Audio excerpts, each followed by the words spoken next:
I'm trying something different on this too, so we'll see how this goes. Mm-mm-mm.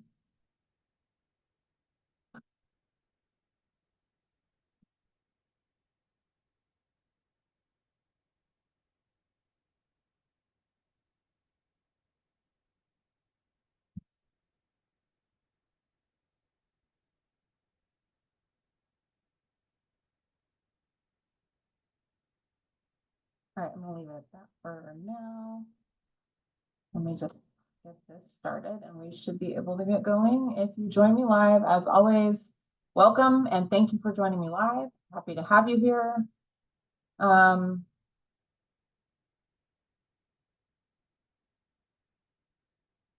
Okay, I'm trying to do a live stream for the first time as well, so we'll see how this goes. Always learning new things. Lots of buttons to keep clicking. Okay, I think it's finally trying to start, so we'll see. Okay. Close this window.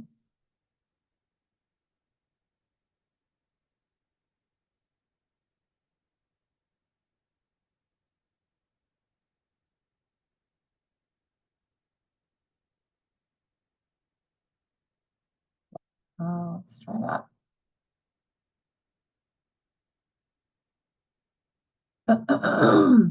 All right. We'll see how this goes later. All right, as far as I know, there, okay, that's broadcasting. Yay! Okay, welcome. I got it. Welcome to episode 92 of Faith, Fitness, Joy. My name is Rochelle Renee. I am your host. I am a health coach. I'm a healer, and I'm also a blogger, a podcaster, and a mom. So welcome and thank you to those of you who are joining me live today, and also those of you who catch this later on replay. Always happy to hear from you, and welcome your feedback, insight, anything that sort of comes to you as you listen to today's episode. I'm also keeping an eye on the social media on my Facebook to see if there's any interaction. I can't always see it, so I apologize up front if I don't see it for whatever reason. It doesn't always work when I'm live, but I'm hoping that if people do comment today, I will be able to see it. Today's episode is something of a continuation from last week's Wednesday episode, which was episode 90. And that was called What It Means to Walk by Faith and Not by Sight. And so today we're diving into surrender. So as I mentioned a second ago, most of this episode is channeled, if you will. In other words, I received it from, my morning meditation as I was just connecting for some of my own daily guidance that I do. And oftentimes I receive, clarity around what God wants me to either talk about or share or things along those lines. And so, as I mentioned last week, we talked about walking by faith and not by sight. So I just want to recap kind of the three categories that we talked about in that, because they're somewhat relevant today as well. So we talked about the importance of connecting to God and your soul as you are in the midst of a walk in faith, if you will, or in a season where you're kind of like your faith is, I don't want to say being tested, but maybe you're getting an opportunity to grow your faith muscle. That feels better.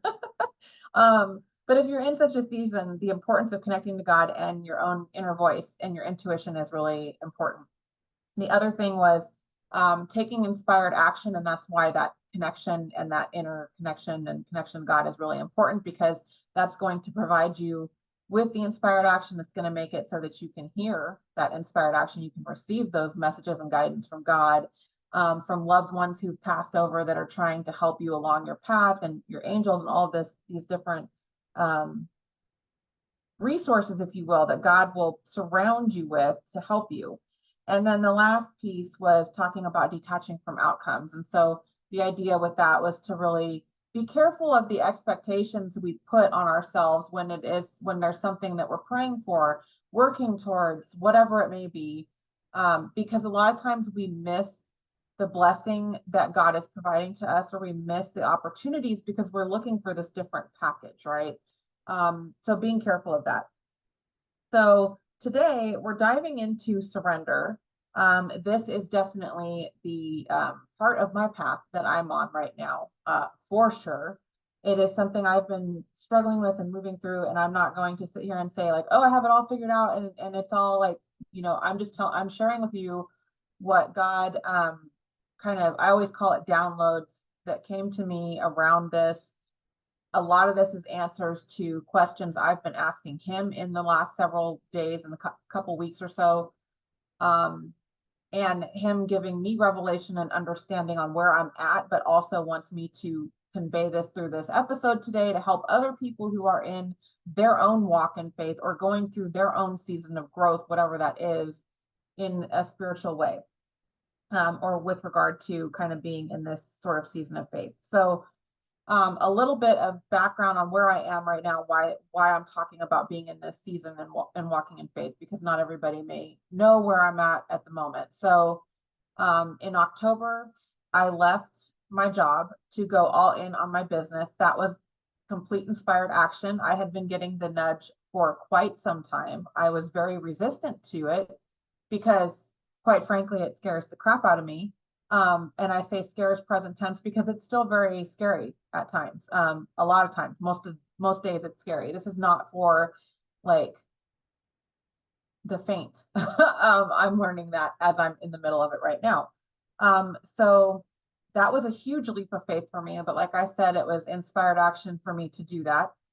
And so here I am. And I would describe where I'm at the moment as, and actually this was what I was experiencing kind of as I was praying last night.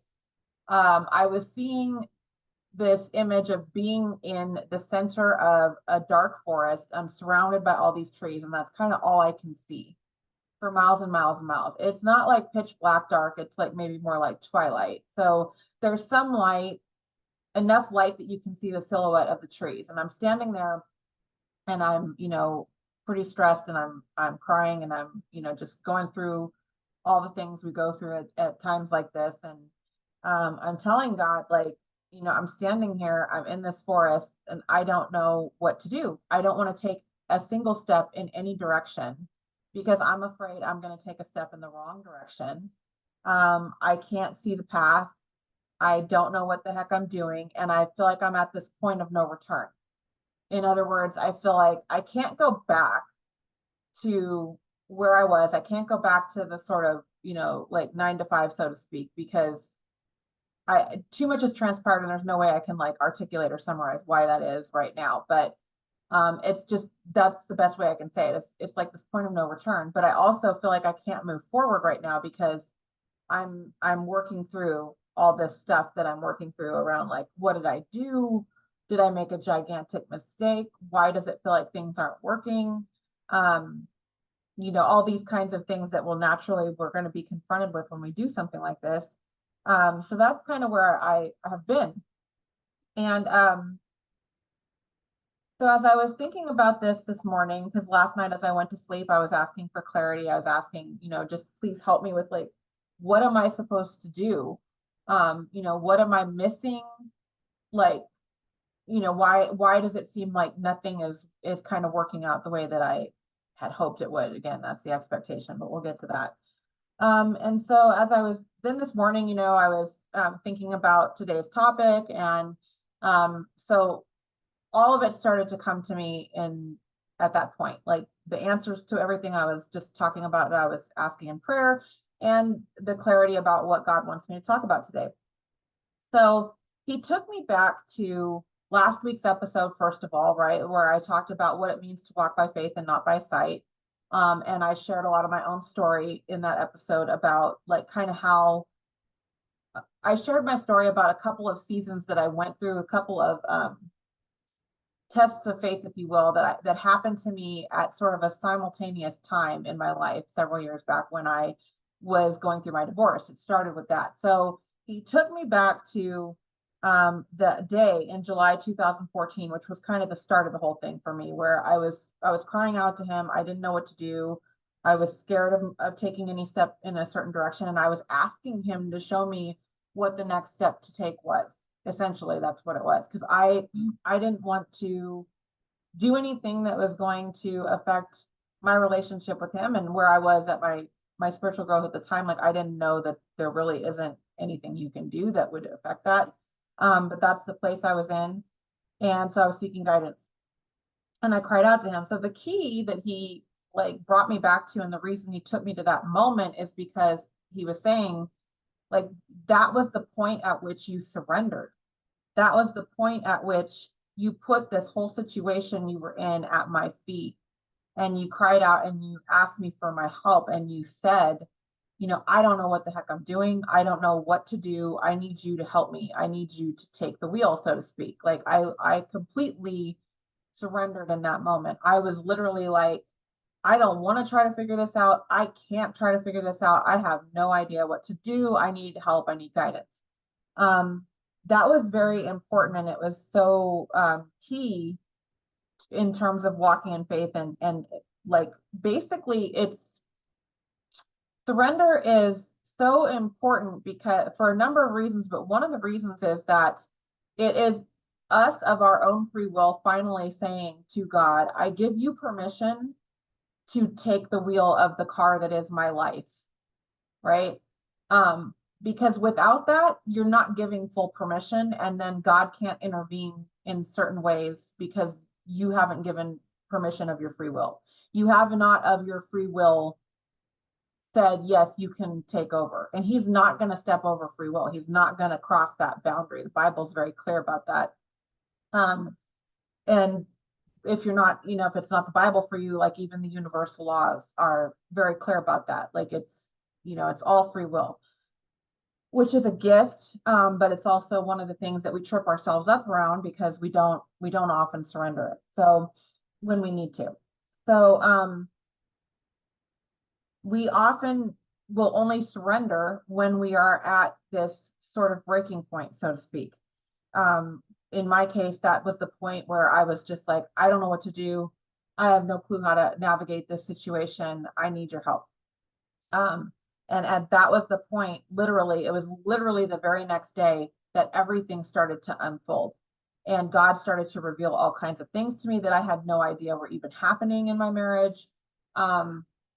Like, it was amazing, right? But it was all because I finally said, I give you permission to take over. I give you permission to fix this situation for me and help me through this, because I don't know what the hell I'm doing, and I can't do this on my own. So that was a key thing.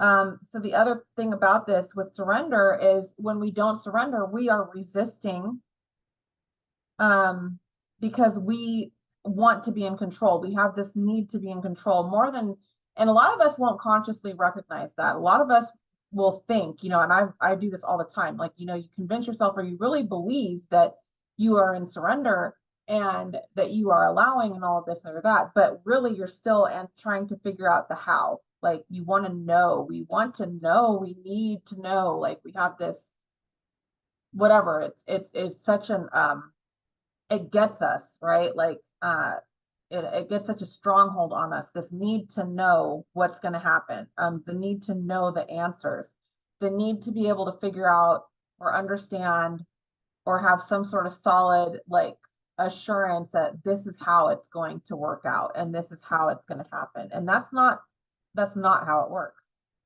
The other thing about this is that is not the real us. That is our flesh. That is our human. That is our body, our physical, the brain, the mind, the body needing to know, because we are operating in this reality where, we have certain things that are part of being, like, existing in this world. And so we're always trying to anticipate around those things because it's part of how we navigate this reality. But that's not the real you, and it's not really how life is meant to work. We are actually here to overcome all of that. Part of being in this reality, in this world, in this life, is to overcome that aspect of ourselves, because it's like learning how to walk that line. of being in the world, but not of the world. And that's really a lot of what comes with faith. So the other thing is with regard to surrender and not surrendering, right? Being in resistance is this whole thing around struggle, right? Most of us are addicted to struggle. And if you've read anything or you're familiar with Dr. Joe Dispenza's work, I mention him a lot when I talk about this type of thing because he does such a beautiful job of explaining, and he's even done a really great job of kind of documenting and backing up with science and evidence the proof behind this, right? That um, on a physiological level, biochemically, if you will, we become addicted to struggle and stress and certain things because all of this stuff happens internally in our bodies when we are in a state of fear, anxiety, stress, right? And so we become addicted to the chemicals that our body produces when we are in that state. So it becomes very difficult for us to operate outside of that because it feels foreign and we feel like we don't know what to do, or it feels just like wrong. It's like, I can't just be this relaxed and enjoy life. Like we're conditioned to think that that's completely wrong, and you cannot receive that way, and life is not supposed to be enjoyable. It's not supposed to be beautiful. It's not supposed to be a series of experiences that really help you manifest your gifts and your talents and the things that really light you up and bring you joy. And that's a big ass lie. But that's a whole other story for another time. Life is meant to be that. And that is what God wants for us, but we are conditioned and taught the opposite. So that's where this whole thing with struggle comes from. Because we all have a lifetime of conditioning behind us that teaches us that it has to be difficult. You have to work really hard. You have to be burned out. You have to be stressed out, and you have to trade all of your time for money to live your life. And on top of that, you can only have true freedom and really live your life when you reach a certain magical age of, what is it, 55, 57, that then you can retire and have your life. And I'm going to leave it at that because I get into a whole tangent about that. But this is all the stuff we're conditioned to. So first of all, the struggle is not required. It is actually self-imposed because, again, it's conditioning and it's this belief and it's this whole physiological thing that happens that we become addicted to because we're so used to operating in a state of stress and struggle that we don't know any other way. And the second thing is it's actually your guide and teacher when you start to take this path of faith and you're starting to learn to walk in the spirit and not in the flesh, and you're learning to walk by faith and not by sight. The struggle is your guide and your teacher because it is showing you what you are resisting. It's showing you where you have some kind of conditioning that is of this world, that is not of God, and it's not of your spirit and of the true nature of you, which is a spiritual being, an energetic being, a soul. And so when we are struggling, it's showing us where we are resisting. And this is what we need to learn how to stop doing. And this is where surrender comes in. And this is why surrender is so important. So one of the things God was showing me this morning as this was all coming through is he was showing me like an emergency room. And he's showing me how, like, I don't know why, he was showing me this man and being brought in on a gurney. And there's all these doctors around him, and the man is like screaming and struggling. And I don't know if he's under the influence or if he's just freaked out or whatever is happening. And these people are trying to help him, but he's screaming and he's yelling and he's fighting them. And it's making it really, really difficult for the doctors to work on him because he's resisting it so much and he's using all of his strength. And since he's stressed out and he's scared, he's got all this adrenaline pumping, which is making his strength amplified, and it's making it even harder for everybody to help him. So it's the same thing for us when we resist. Whatever it is that we are, wherever we are showing up with resistance against what we're being led to do, it's showing us what we need to actually lean into and follow, because that is where, like, that's what's going to take you to the blessing. The other analogy he was giving me is like swimming against the current. right? So you're in a stream of some sort, you're swimming, and you're swimming in the opposite direction of the current, and how challenging that is, like how much more exhausted you make yourself in the process. And yeah, theoretically, in time, you could swim your way against that current and get wherever you think you need to be getting to doing that, but you're going to be really wiped out in the process. Um, and you're making all this extra work by doing that, versus if you like roll over onto your back and let yourself go into a dead man's float and just float down the stream, you're going to be, you're just letting it carry you where it will. So um resistance and struggle make everything harder for us, and it also, basically, we're putting up like this barrier or this wall that is not allowing God to work in our life, and not allowing God to lead us and bless us and answer our prayers and guide us in the direction that we're asking for guidance. Because of our free will, we are resisting that help by going against the grain, by trying to be in control and trying to be in charge, instead of putting it at his feet and saying, I don't know how to do this, help me, show me the way, work in my life, and help me to do this. So it's really about letting go. Um, so they keep telling me resistance is the way, the resistance is the way. So again, it's like looking at whatever it is that you've been having pop up in your mind as something you should do. And what are you resisting? Like, what is it that you know you need to do because it keeps coming up like this little alarm in the back of your mind, and you're just not acting on it? It's like a clue to help you move toward whatever it is that you need to be doing. It's a clue to your next step. It's part of what is going to get you there. So leaning into the things that you're feeling resistant to, dropping the struggle, like, so just taking a second and stop resisting and fighting. And so another way to look at this is, where do you have a specific expectation of how it needs to be? And because you're so attached to that expectation, you're in this like struggle and fight, because you're trying to make that expectation the reality.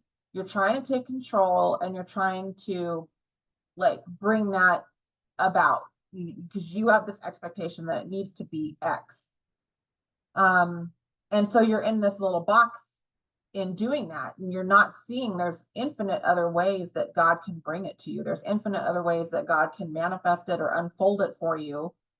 But you are so like stuck and attached to this one expectation or this specific outcome that you think it needs to be, that you can't, that you're in the way, you're getting in the way, and therefore you're putting all this effort in, you're swimming upstream to try to get to that outcome, when God is trying to get you to float down the stream to this other thing over here that is like 10 times better than this outcome you think it needs to be. So this is what we do, and this is why surrender is so important. And it's tough because it feels so unnatural. We're because again, we're conditioned that it has to be hard. And we're conditioned to think that everything has to be like all this struggle. And they're taking me back to something so if you're familiar with Amanda Francis, you recognize the name, but if you're not, she does a lot of work around like wealth and business, and she's big on manifestation. And she's written a book, and she has a bunch of different trainings and such. But I was listening to something that one of her courses the other day, and she talks about this a bit. She just talks about how we make things harder for ourselves because we have these expectations, and as a result of that, we struggle, and we try to do things this harder way because we feel like we have to struggle and it has to be difficult to have it. But she gives this great analogy about, if you look at God as the Father, right? If that's like, just follow me with that for a second. God's our Father. Then, and if you have kids, this is easier to understand, or it might be more, I don't want it to sound like you can't understand if you don't have kids. Just as a parent, it's become more clear to me, I guess is a better way of saying it. You don't want your own kids to struggle, right? You want to see your kids grow up. You want to see your kids thrive and be happy. There's no part of me that is like, I want to see my children go through all these hurdles and struggles and want to rip their hair out and be in tears crying because they're working so hard and they're so stressed out in order to make it, right? Like, I don't want that for my kids. I want my kids to be happy. I want them to find things that light them up and that they enjoy um, in their life and follow those things um, and pursue them and find happiness and fulfillment in their life, whatever that looks like for them, right? It's no different with God. God wants the same thing for us. There's no 11th commandment that says, like, you have to be miserable and struggle and fight and cry and scream and suffer in order to, you know, receive my love, to receive my abundance, to receive the things that you seek, to fulfill the desires of your heart that I placed in your heart. That does not, there's no condition that says we have to go through all this agony and struggle to get there. Yet we believe this. Somewhere along the way, we picked this up, and this is something that we think we have to do. And so resistance is our kind of our biggest hurdle. And another way that this looks is, not trusting. Not trusting is another form of resistance because, again, you can have a nudge, you can be getting guidance. Like I think we've all had in these intuitive pulls at some point in our life or another. Whether you would listen to them is a different story, but we've all had moments where it's like you just felt compelled to do something. Whether it kept like a recurring thought, whether it was something you felt in your gut, whether you just couldn't resist going and talking to that person and saying something to them, whatever it is, we've all had those moments. And when we follow them, it leads to this whole beautiful unfolding of things. And when we don't, I guess we never really know, and we're in this kind of a place of resistance. The other thing that God was bringing to me around this is some things from the Bible and some stories from the Bible around our faith and surrender and how our resistance and our doubt about how good things can get, about how things could unfold for us, about can we actually have that thing that we want so much, gets in the way. And it puts up a lot of resistance that we don't see. And then we turn it around as validation. When it doesn't happen, we turn it around as validation that, oh, see, I can't have that. God saying, no, it didn't happen. But when in reality, it was our lack of faith that brought about that result because of our doubt. So they were taking me to the story of the blind man at Bethsaida, which is actually a story from Mark chapter 8, and it's in 22 to 26. This is the story of the man that Jesus had to heal twice to reverse his blindness. And it had to do with the man's doubt. And there's other stories in the Bible like this where they're deliberately a little more detailed about how the events unfolded. There was one about, the other story was about when he cast the demons out of the man.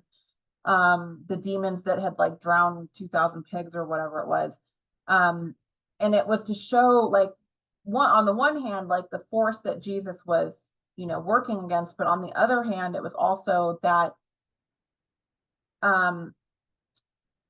there's an element of our faith, the role that we play, our part in it has to do with our faith, right? So if you have doubt, if you're not believing, if you're not fully trusting, you're in resistance, and you're kind of pushing away the blessing.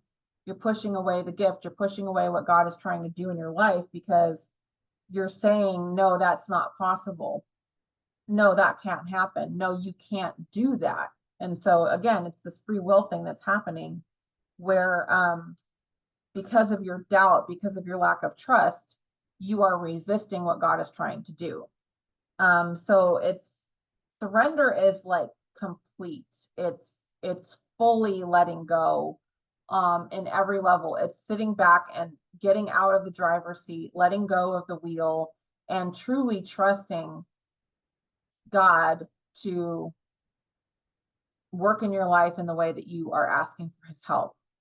And all of that requires all the things we talked about last week, right? It requires that you detach from specific outcomes and expectations, because if you are attached to those, it's much more difficult for you to see the way things are, that God's trying to move in your life and trying to work in your life. And it's going to create resistance because you are expecting things to look a certain way. And if you're not following through on those nudges and that inner voice and intuition, you're in resistance, because God's trying to lead you through that. He's trying to show you or tell you, like, this is the next step. This is what you need to be doing right now. Because a lot of times that guidance is going to make no sense. It might be, he might tell you to spend the day at the lake with your kids having a picnic, and you think you need to be in front of your computer the whole day writing something or putting something together, because it's super important for you to get that done for whatever reason you think it's important. And God's like, no, you need to go spend the day at the lake. You have no idea why in that moment your only job is to go spend the day at the lake with your kids and have that picnic. And then when you do follow through that, you'll see something will unfold. You will have some sort of a revelation. Something will become clear to you. You'll have an interaction that will change your life, whatever it is. But if you don't follow that guidance in that moment, you resist it, you just make everything more difficult. It's not that God's not going to try to keep delivering it to you and keep leading you and all of that. It's just that you're making it take longer. It's like the guy on the gurney in the ER making the doctor's job super difficult because he's kicking and screaming and fighting and yelling instead of letting them save his life, right? So it's the same kind of concept. And then the trust, right? Like and this is the hard part, because we're conditioned that seeing is believing. We're conditioned to really rely on our flesh and all of our physical senses, and what they tell us. And this whole concept of trusting in absence of any such evidence is very foreign and very difficult, because we're not really taught how to do it. The other thing about it is it's unique for everyone, because your walk and your journey with God is yours. And so, it's going to unfold for you, however it unfolds. And so for me, and I'll wrap it up with this and leave it at this. This morning, the answer I got around my own situation, because I've been in that place and I've been, getting some of this guidance I was just describing, where, God will tell me something along the lines of going to the lake, or, just doing something that feels completely like that is not going to help me, like, further my business right now, or that's not going to help me accomplish whatever goals I'm trying to accomplish or get whatever outcome I think I need to have, right? So I resist a lot of things every day because I'm like, no, that doesn't make sense. And again, today, he told me these are the things that you, because I asked, like, what am I resisting? Like, what is it that I'm not, like, getting? And the answer I got was, keep doing the things that you're doing that you find fulfillment doing. So in other words, things I'm doing in my business that I do find rewarding, even though they don't necessarily return a certain income or anything like that.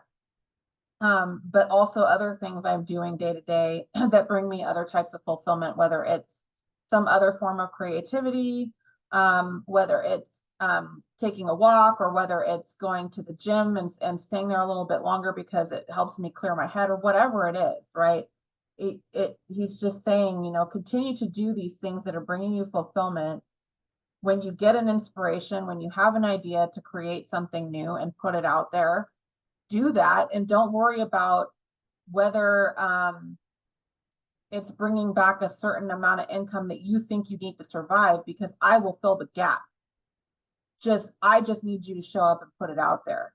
It doesn't even have to be a thing to sell, so to speak, or a service. It could even just be some sort of insight he gives me that he wants me to share and post it. It could be going up to somebody and saying something that comes to mind to you, like compliment to a stranger at a store that maybe you're afraid to go deliver, but God wants you to go deliver it because it's going to do something for you, but maybe it's also going to do something even bigger for that person, right? So the point is, it's following what feels good. It's following what feels fulfilling, the things that bring you some amount of satisfaction. And it doesn't have to be like this big, grandiose, miraculous type of thing. It can be the simple things like baking cookies with your kids, or taking a walk in the park at lunch, whatever, like it's following those little nudges and those types of things, and being open to the different ways that it comes, and truly surrendering and trusting, like getting out of your own way, but more importantly, getting out of God's way. It's like we all do this. We will pray for something, we will ask for guidance about something, and then we still sit there trying to fix it ourselves. And we don't really give him the opportunity to step in and show us how he can move in our lives, because we're not really, we won't get out of the way. And we're so, we're in resistance and we're in struggle, because that's what we think it has to be. That's what we've been taught life has to be, when really it doesn't. And it's not meant to be that at all. And so that's where I think some of the challenge comes from, is working against this conditioning we've had. And so you can think of the conditioning that we've all been brought up in as that current that we're,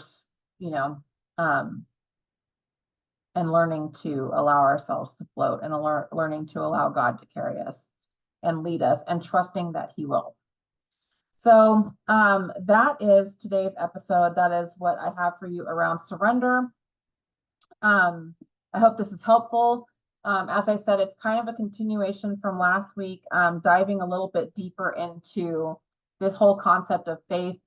It's definitely a season that I'm in the middle of moving through something myself right now. And so this has been much of what I've been working through myself. I don't want this to seem like, oh, I've just figured all this out and it's all sunshine and rainbows. Walking in faith for me, it's I just shared with you a lot of the story of where I'm at right now, and the very real emotions and things that I'm working through, but also as I'm learning, and the answers that I'm getting, and sharing that with you, because God's always trying to guide you. He's always trying to give you answers. He's always hearing you. It's just that we obscure it and we miss it, because we have these expectations and we have these doubts and these fears, and they feel so real, but they're not. It's not our real nature. It's not God. And they're just things that get in the way. So it's a matter of starting to learn how to shift yourself in those moments when you find yourself struggling, or when you find yourself chasing the struggle. Stop and ask yourself, why do I feel like this struggle is necessary? What other times in my life have I struggled like this, to get to a certain end? And trying to trace that back, and then look at it differently. Like, what if I didn't do it that way this time? What if I try this way this time? And just see, what are you going to lose? Like, if anything, you might learn that, okay, I have to go about it this way. But what if you don't? What if you learn that it gets to be easy? What if you learn that God is always right there waiting to show you a better path, and an even more amazing outcome than the one you think, the one that you've conceived for yourself? Again, I hope that's helpful. I'm going to leave it at that for today, and wish you all a wonderful rest of your Wednesday. As always, I hope this has blessed you. If you want to continue the pursuit of faith, fitness, and joy with me, please make sure you like and subscribe to this podcast, and also check out the free Faith, Fitness, Joy Facebook group. If you are not in that already, you can find it on Facebook. I will also include the link below in the comments to this episode. So wishing you all health and happiness, and I will see you all next week.